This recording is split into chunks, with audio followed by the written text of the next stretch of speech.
I'm Rob, And I'm Christopher. and we're the Yacht Experts.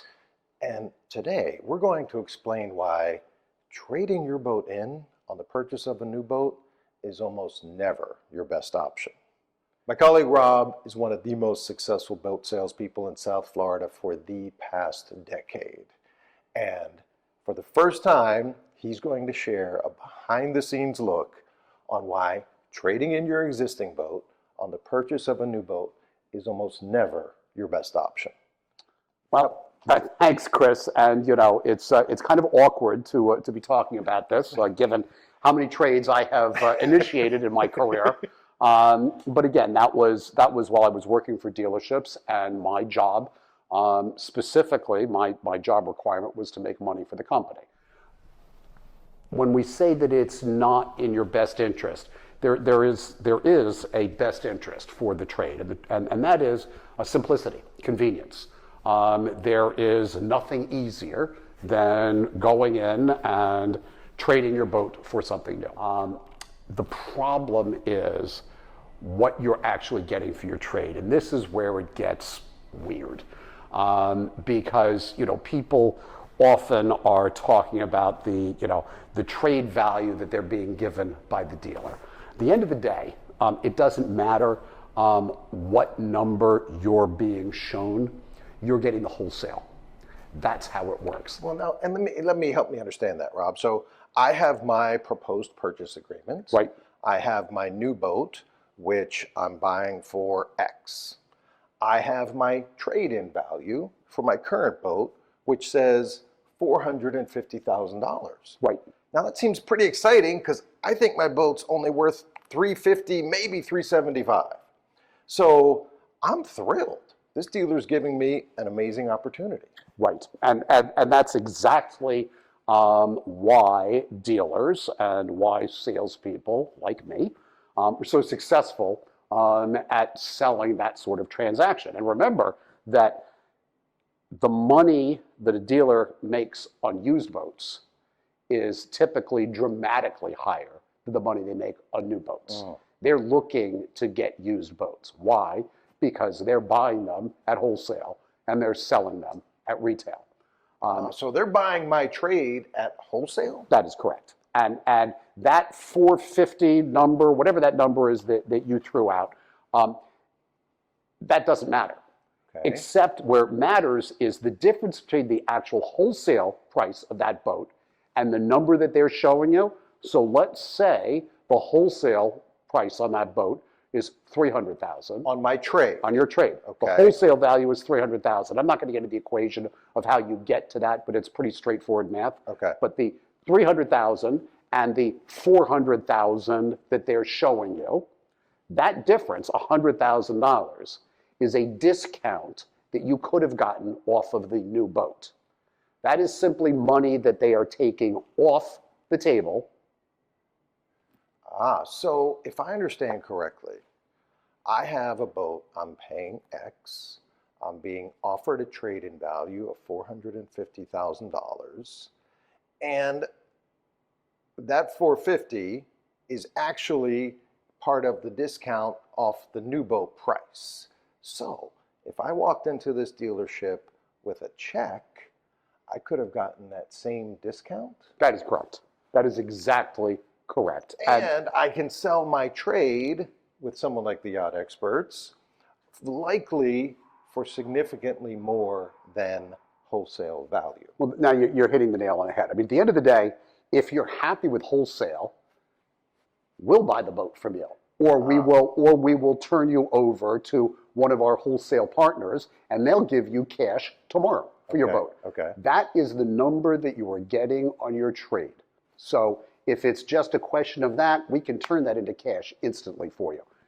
If you're looking to maximize the overall financial situation, sell your boat on your own.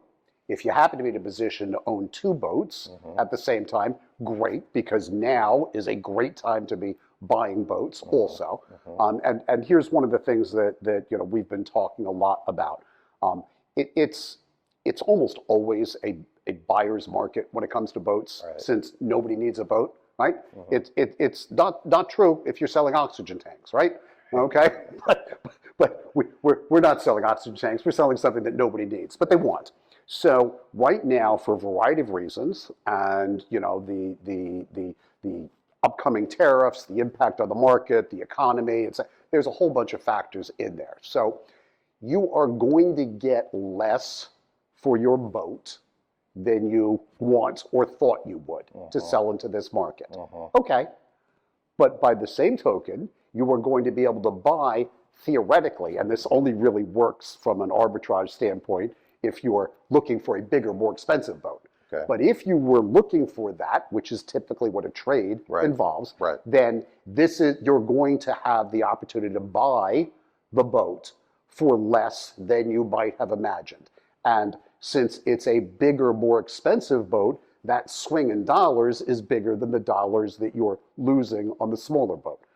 So again, we come back to that concept of an arbitrage. So we can sell your boat, certainly for more money, or in all likelihood for more money than wholesale.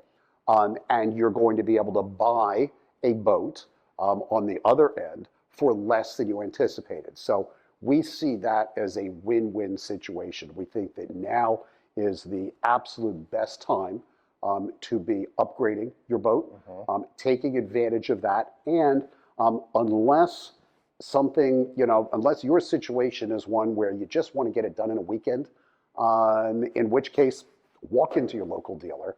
If you're looking to maximize the financial situation for yourself, there's a different way to go. And going back to the fact, it doesn't matter what you're seeing as a trade number, you're getting wholesale.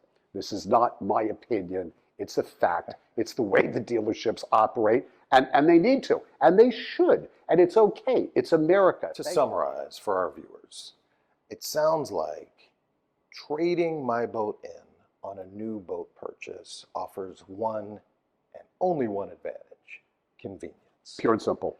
100%. However, if we do the math, that is an incredibly expensive convenience. It is indeed. And if you really do the math, the vast majority of people are not going to feel that convenience is worth what they are essentially paying. And if you go by the idea that rich people are rich because they're smart, that may not always be the case, but you don't see mega yachts getting traded in. That's a great point. Yes. That just doesn't happen.